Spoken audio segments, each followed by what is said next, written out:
say the first thing I love about Senegal is this natural sun. Like, do y'all see this natural glow? Like, I don't feel like I'm this beautiful when I'm in America. And we don't even have a ring light or anything. Wow.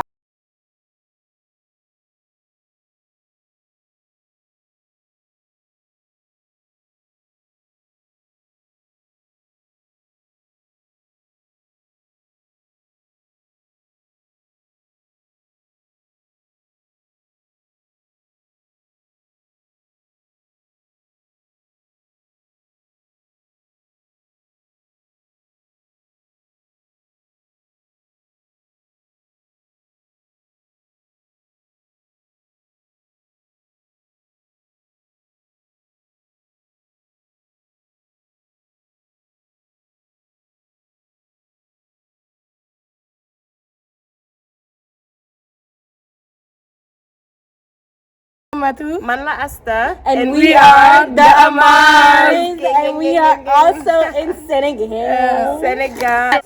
Senegals in Senegal. The corniness is real even in Senegal.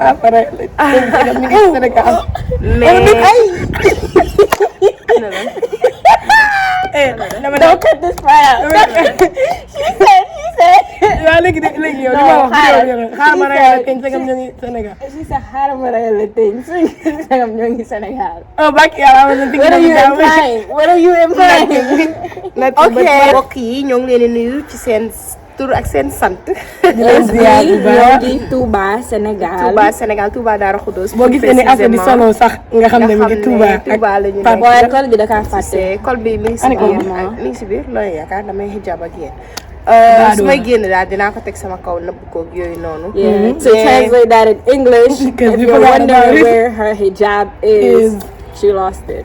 I didn't lose it. It's inside. I'm gonna wear it when it's time for us to get out the house. Anyways, explain what we're doing in today's video. So today we're gonna talk about our experience in Senegal so far, the things we like and what we don't like, and just the things that we didn't get to talk about in the vlogs. We're gonna talk about that. So. Ok kon pour expliquer loolu noonu tey maanaam daal dañuy def benn vidéo pour toog wax suñu expérience Sénégal bi ñëwee ba léegi lan moo ñu ci neex lan moo ñu ci like li ñu ci neexul aussi daal bon ok nañ commencé. So can I start? I'll say the first thing I love about Senegal is this natural sun. Like, do y'all see this natural glow? Like, I don't feel like I'm this beautiful when I'm in America. And we don't even have a ring light or anything. This is just natural. This is just natural sunlighting. mën naa ne nii li ma gën a neex si Sénégal mooy seen naaj bu tàng bi bu rafet bi ndax dafa may gën a rafetloo regardez-moi xam nga maa ngi mignon ne ins bi tu vois. d'habitude da ngay soxla lampe yooyu noonu pour gën a leeral ak yooyu yëpp amuñu dara. très mignon terrasse rek. da am loo bëgg a dolli ci loolu. The weather is definitely one of my favorite parts. The weather is so beautiful. It feels amazing. And it just feels so nice to take a break from like the winter and to just go back to summer. Because I felt like when we were in the US, we didn't have enough summertime. Right. So this is like an extension of our summertime. Summertime part 2. Part 2, for real. Léegi pour expliquer loolu en wolof dama ne ci li ma gën a neex si nekk Sénégal bi température bi bokk na si daal parce que climat bi waa kay thank you nan lañ ko xatee États-Unis dafa sedd like bi ñuy dem mi ngi doon neige ak yooyu noonu yëpp te dama sentir ne été bi suñu été yàggul woon daal léegi lii dafa mel ne comme genre continuation été bi la daal. I was gonna say another thing I love about Senegal is how welcoming people are.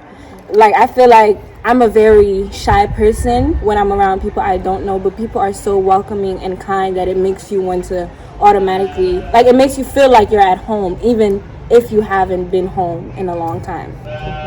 Pour dire ça en wolof fii daal ñëpp dañoo ouvert xam nga neex nañ waxal et tout kër boo dem dañ lay ganale xam nga pas même sax ganale mais nan laa ko mën a wax ouvert make you feel comfortable loolu laay jëm dañ lay mettre à l'aise ba nga xamante ne doo rus yenn rus yi comprendre yeah so for me honestly what she says is one of it but that actually makes me wanna like be more welcoming. Because when you compare here in America, like we don't be doing that much. So like when we have a guest, we eating. When they say, "Oh, okay, I'm full now," you say, "Oh, okay, go or whatever." Like here, they will make you eat more. Be like, "Eat more" or whatever. Like try to force you the food, even though like some people don't like when they force them, but they like show you that they want you to eat and like like what she say makes you feel more comfortable and stuff. So that's one thing that I like. The thing that I forgot is like it's just the lifestyle I like. Like when you're here, you get to wake up every day, take a shower, look good and all that. And when you're in America, you don't have the time to do that all the time. And I just like it, like especially when I was in Dakar. Because you would really take a shower to look like a bum. No, for real, like when we're home, right? Yeah, like I when would you take a gotta shower go to put the leggings and it's You don't even want to put clothes on. I know. Clothes on. Yeah, so like every day here you want to look good. It's not people that's forcing you. You just feel the need and you like doing that or whatever. So I love doing that. Especially when I was in Dakar every day with a new fit, I was enjoying that. Right. So pour wax loolu en wolof mooy ni ñuy ganalee li Fatoumata doon wax rek ni ñu lay ganalee di la mettre à l'aise ak yooyu loolu dafa ma neex ba nga xam ne dafa tax sax ma gën a bëgg a mel noonu. Parce que bu ñu nekkee Amérique nga am gan boo nekkaa lekkal mu ne la suur naa non du la ko sax lekkal ku lekk ba pare ne suur naa nga ne ko ok. robinet baa ngi noonu dama raxasu. léegi dañu daggal suñuy gan. waaw duñu daggal benn gan dañuy jës xam nga nekk suñu bopp ak yooyu mais la fekk man dellusiwaat naa Sénégal fàttali na ma lu bëri ci loolu ak teranga Sénégal ak yooyu daggalaatee teewaatee toogal bu lekkal ak yooyu yaa ma gën a xam et l'autre chose li ma doon bëgg a wax fàtte ko moo nekkoon le fait que chaque jour fii vie bi ni mu demee da ngay xëy sangu boo toggul defoo dara da ngay xëy sangu sañse ak yooyu loo xam ne ba ma nekkee Amérique da ngay li Assa wax rek da ngay sangu pour sol loo xam ne dafa mel ne da ngay waaj a defar kër gi wala bale war a raxas amul sañse amul dara léegi fii da ngay xëy solu sañse j'aime ça daal man dama spécialement bi ma nekkee Dakar chaque jour ak ni nga koy waxee fit bu bees comment like ak solu beeg yooyu génn profiter yooyu neex na ma trop dëgg-dëgg ci Sénégal beeg yooyu. So one of my favorite parts is like being able to like reconnect with my family, being able to like rediscover like my country in a sense, like and it just feels amazing being in a place where like everyone is just so like raw, everyone is just so open and welcoming and stuff like that.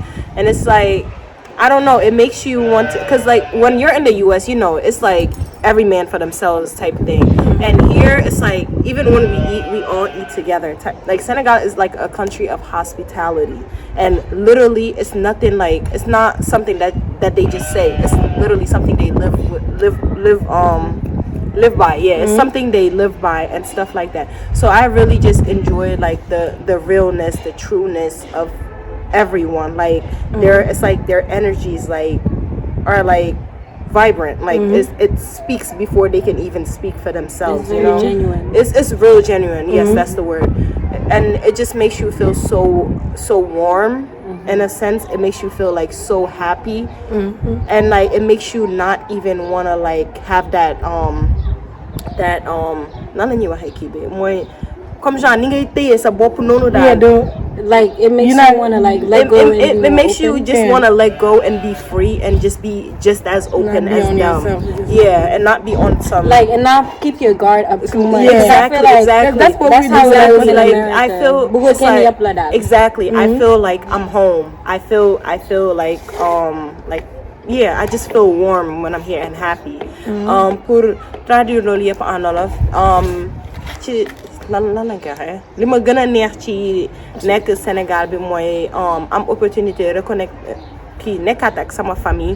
ñi ma xam ñi ma fàttalikuwul day mel ne ñëpp daal day mel ne toogu may année gëj leen a gis. parce que soo ñëwee dañuy ubbeeku daal dañuy mel ne genre yéen a ngi déggante chaque jour. Exactly, yéen a ngi déggante chaque jour dañ lay toppatoo tout le temps ñoo ngi xool ba xam yaa ngi si jàmm yaa ngi lekk yaa ngi naan. et tout ça daal like Sénégal moom vraiment du question li ñu comme genre li ñu naan Sénégal est le pays de la teranga ñoom dañuy dundee loolu daal. du lu ñuy wax kese ak yooyu noonu parce que boo seetloo kër gu ñu mënti dem. bu ñu yeewoo balaa ñuy ndekki sax bonjour yow ngeen bàyyi yéen a ngi si jàmm léeg la ay loo leen bëgg a ndekkee option léeg lii te du question sax lekk be kii dëgg yooyu mais dañuy toog di waxtaan di kaf di fo di ree en plus bu ñu nekkee États-Unis ñun duñu mën a am loolu parce que déjà ñun kese la ñuy gis des fois ñun ñii sax duñu gisante genre bu ñu toogee di filmer vidéo la ñuy gisante benn yoon boobu ci semaine bi wala tuuti nii suñu waree suñu xiifee wala dara ñu war a dajaloo wala léegi nii mën naa ne nii démb mooy première fois bi maa ngi yow séparé bi ñu ñëwee Sénégal ba léegi bi mooy première fois bi ma weekend bi nii mooy première fois bi ma fanaante gisuma Fatmata te loolu gëj naa am Amérique la gëj a amee so ne ñoo ngi daf ñuy wanaataal lan mooy nekk ensemble lan mooy vie de famille même ci lekk bi nii suñuy lekk benn bool la ñuy boole lekk di waxtaan ba affaire bi jeex suñu añee ba pare ci même place bi ñu toog noonu duñu fa sax bouger place bi ñu toog noonu la ñuy waxtaan boo paree mën nga non loolu laa doon wax ne débat yi di ñëw di dem ak ñëwaat ak yooyu noonu I was gonna say ne like that brings me very much to like my next point parce que I feel like I've gotten that experience more coming to Dubai. And to me, like for Senegalese like Americans that are watching this video, when you hear Senegal, the first thing you're most excited about is going to Dakar, like living the life, doing things that you know you didn't get to do, but that's like when you were younger or whatever. But one thing that I really loved about this trip is I noticed how I actually truly enjoyed. I don't enjoy that. I actually truly enjoyed my time in Dubai. Like I could say it's probably one of my favorite experiences because it made me, I feel like everything that Asha was saying, I got to experience that a lot here, like being reconnected with my uncles and stuff, being able to go all the way to the masjid as you guys saw in our previous video. Like it truly humbled me. It like just the lifestyle that people in Dubai live, like certain stuff you're not allowed to wear. There's a certain, like even tight stuff that us hijabis wear in America, certain stuff when you walk outside they're gonna look at you funny. So it really like humble. They're not just gonna look at you funny, they're gonna make sure you take that shit off. Yeah, like, no. But hold on, little money look at you funny is because sometimes there's people that get away with it. Like what I'm saying is the people that wear the long skirts but it's tight. Sometimes you could get away with that. But not everywhere. I'm saying most of the time you're gonna get away with it if you like. There's literally patrols, guys. There's patrols that's gonna like that monitor what you wear, what you have on and all that. My point of saying that is that like it really kind of reminds you of who you are. Like it reminds you of where you come from, your religion and all, and it also makes you remember that when you go back to your country, wherever it is, France, America, you remember that the people you're surrounding yourself with, you guys are not alike. You guys didn't grow up the same, and it humbles you in a sense to like know who you are and make sure that person knows like that y'all not the same basically. So I would say I really enjoyed that part. Pour dire ça en wolof mën naa ne ni sama dem Touba moo bokk si li ma gën a neex si sama ñëw Sénégal daal parce que jàng naa si lu bëri namantikoo nag sama mbokk et tout xam nga samay tonton ak ñëpp connexion bi ñu jot a xam nan laa koy wax waaw bi ñu jot a formé waat sax laay wax na amoon nañ ko mais man maa ko fàtte donc connexion bi ñu jot a formé waat et tout like it's nekk li ma si gën a neex aussi like di gis nit ñi di muuru suñuy sol sax lu yiw la ñuy sol xam nga yenn yi nga xamante ne ñu dañ koy sol Amérique ñoom duñ ko sol xam nga loolu da lay fàttaliku sa diine et tout pour soo demaatee dëkk bi nga nekkoon nga continuer di gën a góorgóorlu si sa diin et tout man benn chose bu ma doon wax rek mooy bi nga doon wax ne ñëpp dañuy toogandoo di lekkandoo loolu damaa fàttali rek lu tax taapatim di bëgg ñu koy def même bu nekkee rek une semaine la même bu nekkee semaine la léegi looloo tax daf maa fàttali why she wants to do it like you know her mom always want us to eat together and stuff because that's something that we don't get to do. She be getting mad. Donc loolu dong la loolu ma fàttali. So okay we can okay guys so the stuff you guys dislike about Senegal. Thank you. Okay. One thing that I don't like about Senegal is like when you come back there is a lot of expectations. Like it's not a bad thing but like you know some people they would just say that oh you came back from America you have a lot of money, you gotta give everybody or whatever. I'm not saying like some people you gotta give them, but like They people think that you you're didn't rich. even have nothing to do with, they're expecting something from you. Like, do you even make sure that I'm done with school or something? Like, do I have the amount of money you're asking? Going to America don't mean that I'm rich or whatever. So, We live because in that's the one hood, thing. girl. 440. We live in the hood. We live in the hood. Thank you. Like, we don't live no lavish life. We live in the hood. That's Yeah. the realest thing. Yeah, so, and that's honestly maybe may experience something else, but that's one thing that makes me uncomfortable because it makes me like feel the need to give people, or even when I don't have it, like I'll feel bad saying no or something like that. Right. Yeah, so sometimes you just have to force yourself saying no or just be like whatever. So pour dire ça en wolof mooy que ni benn chose boo xam ne neexuma.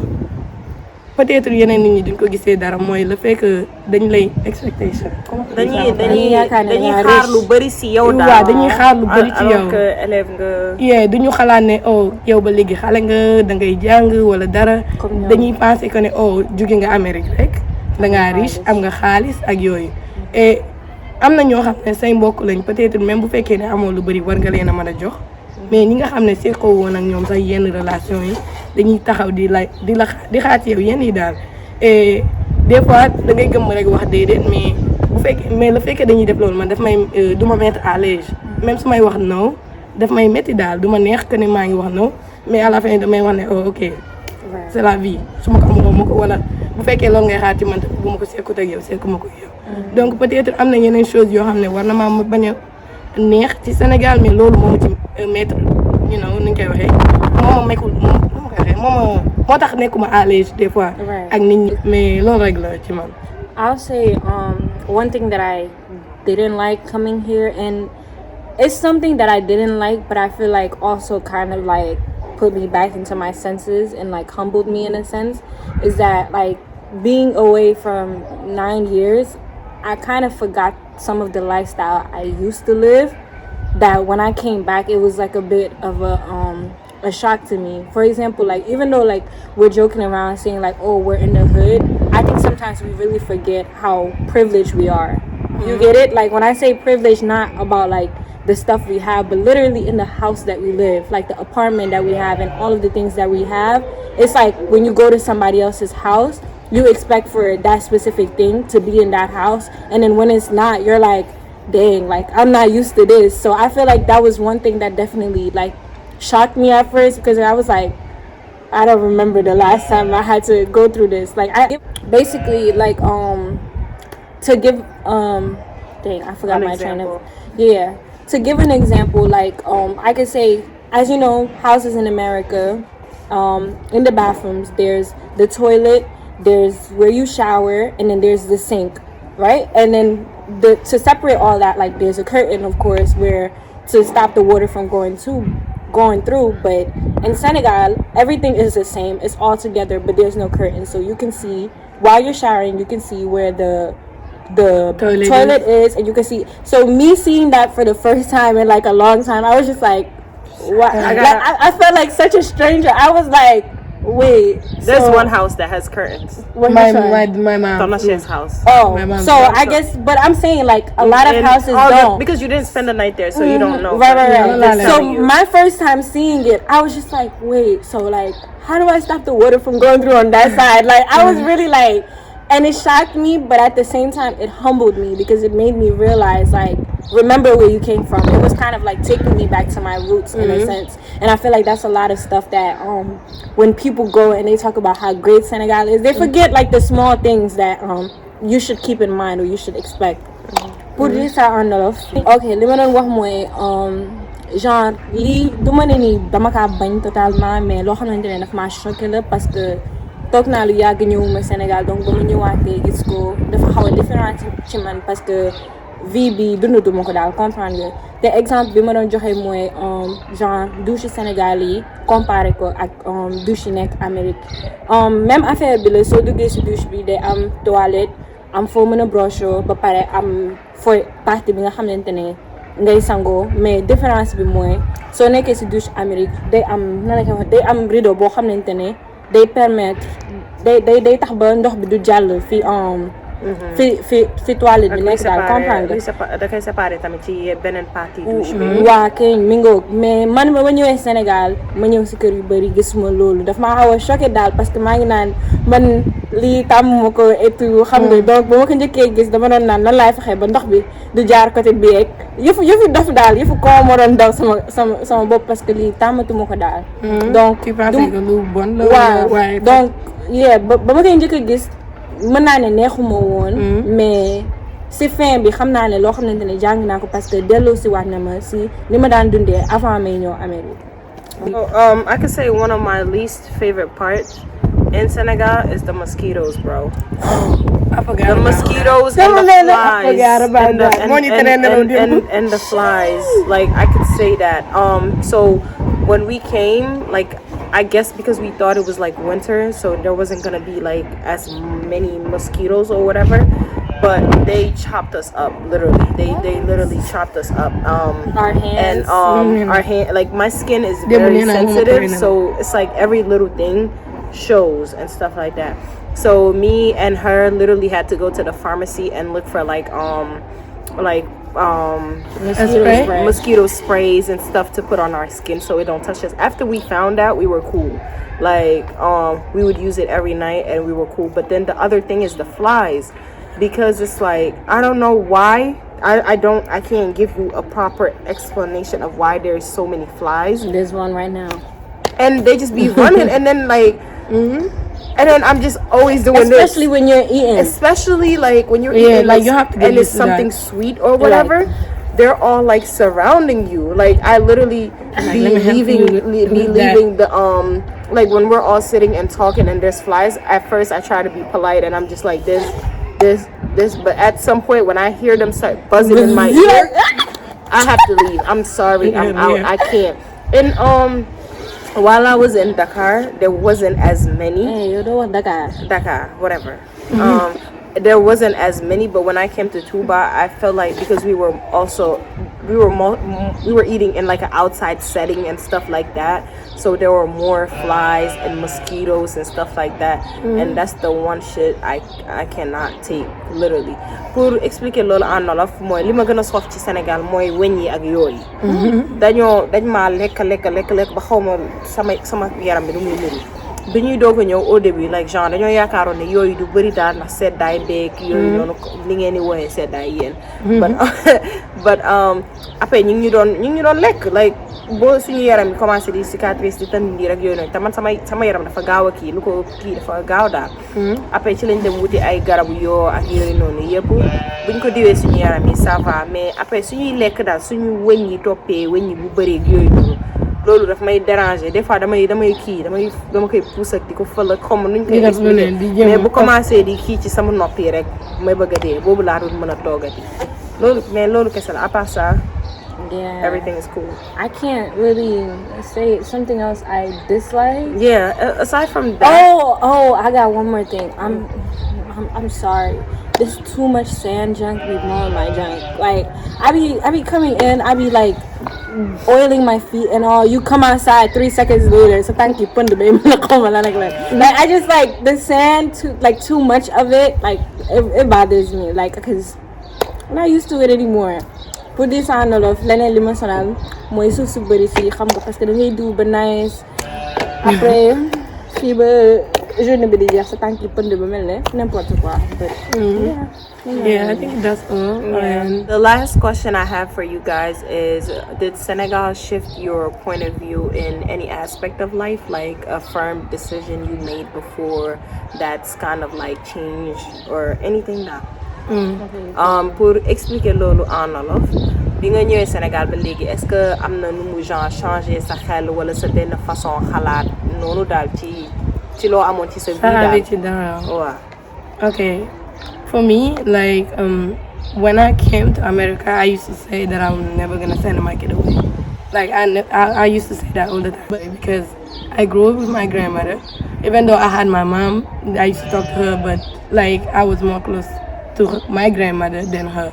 So because of that, I didn't think it's nothing bad, but I would want my kid to be more close to me than anybody else. There are some like chronic boarding school here, in Senegal where like they teach you Arabic and the Quran and everything, but they used to like be so aggressive with kids that I used to say that I'm never gonna send my kid over there too. But when I came back and I went to my cousin's birthday, because she's in a Quranic boarding school too, I see that like they actually doing a better job and stuff, and maybe I could teach my kid the Quran in America. But I think I'm gonna trust that more. But in order to do that, I'm gonna have to send my kid to somebody, and that somebody will take them to that school. So even if it's not gonna be for a long time, it's something that I'm gonna be doing. Instead of like how I used to be, everything I'm gonna teach, it will be by my side, will never be separated. No, I changed my mind from that because sometimes you have to like make hard choices for your kids to have like the right, outcome. Maybe some people don't agree with that, but that's my point of view, and that's how I see things. So li ma doon wax mooy que ni bi ma ñëwee Amérique dama ne woon du ma mës a jox sama doom kenn. daan naa wax ne dama yóbbu sama doom tamit daara aussi li tax bugguma woon a jox kenn sama doom mooy sama maam laa yaroo te dëgg-dëgg yar na ma fi ma war a yare mais taxoon na tamit xamee ma sama yaay ni ma ko waroon a xamee aussi donc looloo taxoon ma koy wax mais après bi ma ñëwaatee gis dem ci yenn daara yi daal gis ne yu bari changé na sans départ ci fi nga yóbbu sa doom ak yooyu loolu xaw na changé sama avis daal ci bañ a joxe sama doom te pour ma joxe sama doom ci daara war naa ko jox kenn koo xam ne wóolu naa ko ku koy toppatoo même bu ma fa nekkut ak yooyu donc c'est une chose boo xam ne changé na bi ma ñëwee léegi c'est quelque chose bu ma doon wax mais waxatuma ko incha allah bu ko yàlla dogalee su ma amee doom duma ko bañ a yóbbu ci daara boo xam ne dina fa toog internat bu gën yenn yi te duma ko bañ a bàyyi ak nit ku koy xool même lu ma bëgg sama doom dina tax ma gëmm def yenn yi daal te xam ne duma wàññi dara ak yooyu peut-être avancement am la ak yooyu so yeah. So when I first came to Senegal back in 2018, that's when like my whole perspective shifted at first. Right now it's just a continuation of that perspective. Like before I came in 2018, I used to I never even thought about living in Senegal, to even come here to stay for a certain point in time and whatnot. But after that trip, I fell in love with Senegal. I fell in love with the people. I fell in love with the lifestyle and stuff. So that's when my mind kind of shifted from being stuck in the United States to opening some part of my life to Senegal. So when I say that perspective is the thing that's kind of still in growing, when I came back, now I'm thinking of businesses I could have here. I'm thinking about where I would want to build my own house of my own. I'm thinking more of a extended lifestyle here, you know what I'm saying, not just being stuck in the United States permanently, because honestly, truly, I feel like I'm the happiest when I'm home. So pour expliquer loolu en wolof, comme ñii nii gëjuma fi comme ni fi ñii gëjee woon, so sama xel changé woon na depuis bi ma fi ñëwee woon vacances 2018 man ak sama rakk bi Maymuna. Au début avant ma ñëw vacances sama daan wax ne rek Amérique laay dëkk, Amérique laay toog, Amérique lii Amérique laa, genre bëggoon naa Sénégal mais lenn rek laa ko xalaatoon, ñëw vacances quelques semaines après ma dem ñibbi. Mais depuis 2018 mën naa ne sama xel bi ni muy changement bi nekk sama xel bi day gën a màgg daan, parce que bi ma jógee fii 2018 ci laa ne nii ci laa xam ni ma bëggee Sénégal, ci laa xam ni ma bëgg a nekk genre ni ma dëkk fii gën a lee daal. Xam naa ne Amérique genre du vie bu may dëkk bu may toog pour toute ma vie daal. Je sais que xam naa ne dama faa bëgg am ay affaire liggéey fa yooyu noonu yëpp, mais aussi je sais que ne bëgg naa ñëw fii nii fi sama këru bopp, am fi ay business liggéey fi, am fi ñu may liggéeyal ak loolu ne damaa bëgg genre sama xel fi mu changé mooy damaa bëgg partager sama vie ci États-Unis ak ci fii yëpp, am fii lu ma am fee rek ma mën koo am fii aussi, genre bokk affaire bi daal, parce que fii je me sens bien bu ma nekkee fii daal, te mënuma ignorer loolu tamit dem dëkk foo xam ne genre dama fay nekk di fa daan sama doole rek te kontaanu ma fa daal. So I would say one thing that has kind of changed my perspective, once again it all goes back to coming back here in Dubai, I had like a very important conversation with my uncle, and he was telling me how, I don't know if you guys, for those of you guys that do not know, the city Touba is named after Serigne Touba, who played a very important role for Senegalese people, Senegalese Muslims. You know, he helped pave the way for a lot of Senegalese Muslims and helped build this city to the way it is now. So one thing that he was explaining to me was how Serigne Touba was saying how when he first arrived, number one, he said that God guided him to the land of Touba, and he said when he first got to Touba, there was nothing in the city. It was only perhaps sand and like cows, and that was it. Like there was nothing at all in the city. So ever since him finding nothing to now, he's the one that built this city to the way it is now.